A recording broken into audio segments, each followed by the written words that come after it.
மே 10 அப்போ நம்ம prime minister Narendra Modi ஒரு பிரஸ் மீட் வைக்கிறாரு.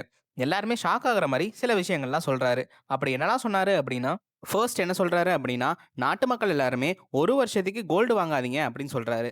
இதுக்கு பின்னாடி இருக்கிற ரீசன் என்ன அப்படின்னா, உலகத்திலேயே கோல்டு அதிகமா வாங்குற கண்ட்ரில இந்தியா வந்து 2வது இடத்துல இருக்கு. கிட்டத்தட்ட $72 பில்லியன் ஒவ்வொரு வருஷமும் நம்ம வந்து கோல்ட வந்து இம்போர்ட் பண்ணிட்டு இருக்கோம். இப்போ நம்ம ஏதாச்சும் ஒரு பொருள வாங்கணும் அப்படின்னா, ஏதாச்சும் ஒண்ணு குடுக்கணும். ஸோ எத குடுத்து நம்ம கோல்டு வாங்குறோம் அப்படின்னா, யுஎஸ் டாலர குடுத்து தான் நம்ம கோல்டு வாங்கிட்டு இருக்கோம். ஆல்ரெடி நம்ம எல்லாத்துக்குமே தெரியும். நமக்கு க்ரூட் ஆயில் வேணும் அப்படின்னா, யுஎஸ் டாலர வச்சு தான் நம்ம வாங்க முடியும். அதே மாரி கோல்டும் யுஎஸ் டாலர வச்சு தான் நம்ம வாங்கிட்டு இருக்கோம் அப்படிங்கும்போது, நம்ம கோல்டு வாங்குறத கம்மி பண்ணோம் அப்படின்னா, நம்ம கோல்ட வந்து கம்மியா தான் இம்போர்ட் பண்ணுவோம். ஸோ நெறைய யுஎஸ் டாலர் இந்தியாவோட ரிசர்வ்லயே இருக்கும். அத வச்சு நமக்கு தேவையான க்ரூட் ஆயிலுக்கு நம்ம அமௌண்ட்ட பே பண்ணிக்கலாம் அப்படிங்கிறது தான் கவர்மெண்ட்டோட பிளானா இருக்கு. எதுக்காக இப்படி பண்றாங்க அப்படின்னா, ஈரான் வார்னால க்ரூட் ஆயில் பிரைஸ்லாம் ரொம்பவே ஏறிடுச்சு. இந்தியா வந்து 85%லேருந்து 90% வரைக்கும் க்ரூட் ஆயில வந்து இம்போர்ட் பண்ணிட்டு தான் இருக்கோம். ஸோ க்ரூட் ஆயில் பிரைஸ் எல்லாம் ஏறிடுச்சு அப்படின்னா, அதுக்கு பே பண்ணுற அமௌண்ட்டும் நமக்கு அதிகமாகும். ஸோ நம்மகிட்ட இருந்து யூஎஸ் டாலர் அதிக அளவில் வெளியே போகும். அது போக நம்ம கோல்டு சேர்ந்து இம்போர்ட் பண்ணிட்டு இருந்தோம் அப்படின்னா, நமக்கு அதிக லெவலில் யூஎஸ் டாலர் வெளியே போயிட்டு இருக்கும். ஸோ அதை ஸ்டாப் பண்ணணும் அப்படிங்கறதுக்காக தான் இதை அனௌன்ஸ் பண்ணியிருக்காங்க. எதுக்காக நம்மளோட ஃபாரெக்ஸ் ரிசர்வை பார்த்து செலவு பண்ணும் அப்படிங்கிற விஷயத்த நான் இந்த வீடியோட கடைசியில் சொல்கிறேன். நம்ம prime minister Narendra Modi first என்ன விஷயத்தை பற்றி பேசினாரு அப்படிங்கிற விஷயத்த பார்த்தாச்சு. இப்போ செகண்ட் என்ன சொன்னாரு அப்படின்னா, நாட்டு மக்கள் எல்லாருமே பெட்ரோல் டீசலை கம்மியாக செலவு பண்ணுங்க அப்படின்னு சொன்னாரு.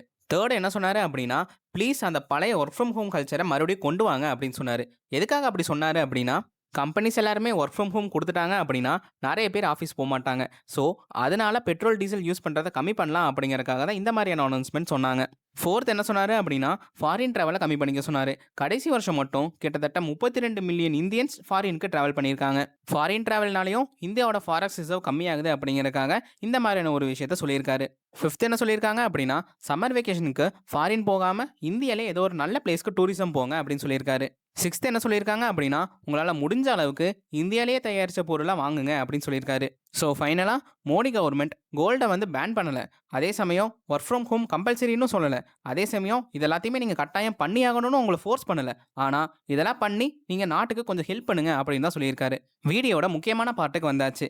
எதனால நம்ம கவர்மெண்ட் ஃபாரெக்ஸ் ரிசர்வை பற்றி இவ்வளோ கவலைப்படுறாங்க அப்படிங்கிற விஷயத்தை இப்போ பார்க்கலாம். அதுக்கு 4 முக்கியமான ரீசன் இருக்கு.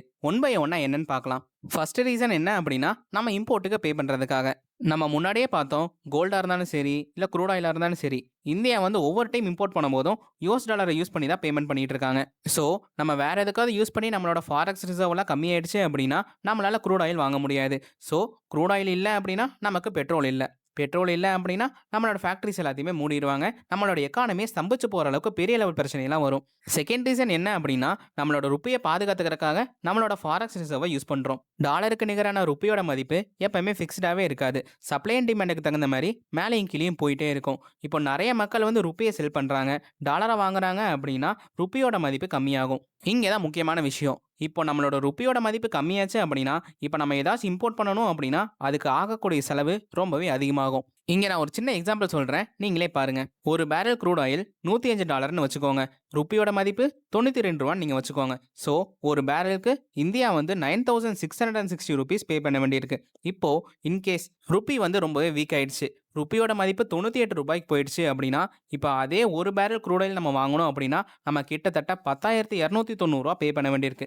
கிட்டத்தட்ட $630 நம்ம முன்னாடி பே பண்ணதை விட இப்போ அதிகம். இப்படி தான் ருப்பி வீக் ஆகிட்டே இருந்துச்சு அப்படின்னா நம்ம இம்போர்ட் பண்ணுறதுக்கு ஆகக்கூடிய செலவும் அதிகமாகிட்டே இருக்கும். ஸோ நம்மளோட ருப்பி எல்லாம் இப்படி வீக் ஆகாமல் இருக்கிறதுக்கு நம்மளோட ரிசர்வ் பேங்க் ஆஃப் இந்தியா என்ன பண்ணுவாங்க அப்படின்னா, நம்ம ஃபாரெக்ஸ் ரிசர்வ்ல இருக்கிற யூஎஸ் டாலரை வித்துருவாங்க.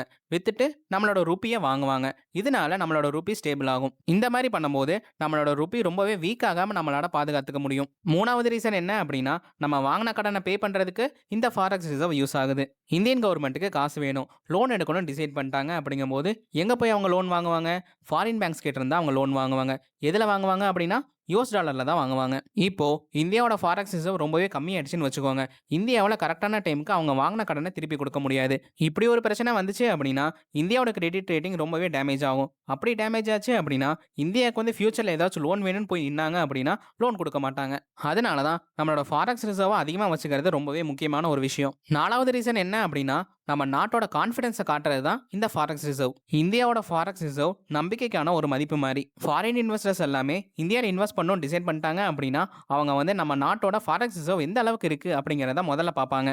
ஸோ ஃபாரெக்ஸ் ரிசர்வ் எல்லாம் கம்மியாயிட்டே இருந்துச்சு அப்படின்னா அது அவங்களுக்கு என்ன சொல்ல விரும்புது அப்படின்னா இந்தியா வந்து நல்ல நிலைமையில இப்போதைக்கு இல்லை அப்படிங்கிறத அவங்களுக்கு சொல்ல விரும்புது. ஸோ இன்வெஸ்டர்ஸ்லாம் என்ன பண்ணுவாங்க அப்படின்னா பயந்துட்டு அவங்க இன்வெஸ்ட் பண்ண காசு எல்லாத்தையுமே வெளியே எடுத்துருவாங்க. ஸோ ஃபாரின் இன்வெஸ்டர்ஸ் எல்லாமே காசை வெளியே எடுத்துட்டாங்க அப்படின்னா ருப்பியோட மதிப்பு இன்னமும் வீக் ஆகும். இந்த 4 ரீசனுக்காக தான் ஃபாரெக்ஸ் ரிசர்வை ஸ்டேபிளா வச்சுக்கிறது ரொம்பவே முக்கியமான ஒன்று. ஈரான் வார் ஸ்டார்ட் ஆனதும் ஆச்சு, உலகத்தில் இருக்கிற எல்லா நாட்டுக்குமே பிரச்சனை தான். ஈரான் வந்து இஸ்ரேலையும் அமெரிக்காவும் பிளாக்மெயில் பண்ணும் அப்படிங்கிறதுக்காக ஸ்ட்ரெய்ட் ஆஃப் ஹார்மோஸ் ஷிப்பிங் ரூட்டை கம்ப்ளீட்டாக பிளாக் பண்ணிட்டாங்க. ஸ்ட்ரெய்ட் ஆஃப் ஹார்மோஸை வந்து ஈரான் வந்து அவங்க கண்ட்ரோல்குள்ளே கொண்டு வந்ததுக்கு அப்புறமா அந்த ரூட் வழியாக ஈரான் மட்டும் அவங்களோட க்ரூட் ஆயிலை வந்து எக்ஸ்போர்ட் பண்ணிட்டு இருந்தாங்க. ஸோ ஈரானுக்கு வர ரெவன்யூவை நம்ம ஸ்டாப் பண்ணணும் அப்படிங்கிறதுக்காக யூஎஸ் வந்து ஸ்ட்ரெய்ட் ஆஃப் ஹார்மோஸ்க்கு கொஞ்சம் தள்ளி அவங்க வந்து ஒரு பாதுகாப்பு வளையத்தை அமைச்சாங்க. அது வழியாக எந்த ஷிப்புமே போகக்கூடாது அப்படிங்கிற ஒரு ரூலை போட்டாங்க. போட்டது தான் போட்டாங்க. மிடில் ஈஸ்ட் கிட்ட இருந்து நம்மளோட க்ரூட் ஆயிலும் வாங்க முடியல, கேஸும் வாங்க முடியல. ஸோ எல்லா இடத்துலையுமே தட்டுப்பாடு அதிகமாகிடுச்சு. அது மட்டும் இல்லாமல் க்ரூட் ஆயில் ப்ரைஸும் ஏறிடுச்சு, நேச்சுரல் கேஸ் ப்ரைஸும் ஏறிடுச்சு, குக்கிங் கேஸ் ப்ரைஸ் கூட ஏறிடுச்சு. இதனால உலகத்தில் இருக்கிற எல்லா மக்களுமே கஷ்டப்பட்டுட்டு இருக்காங்க.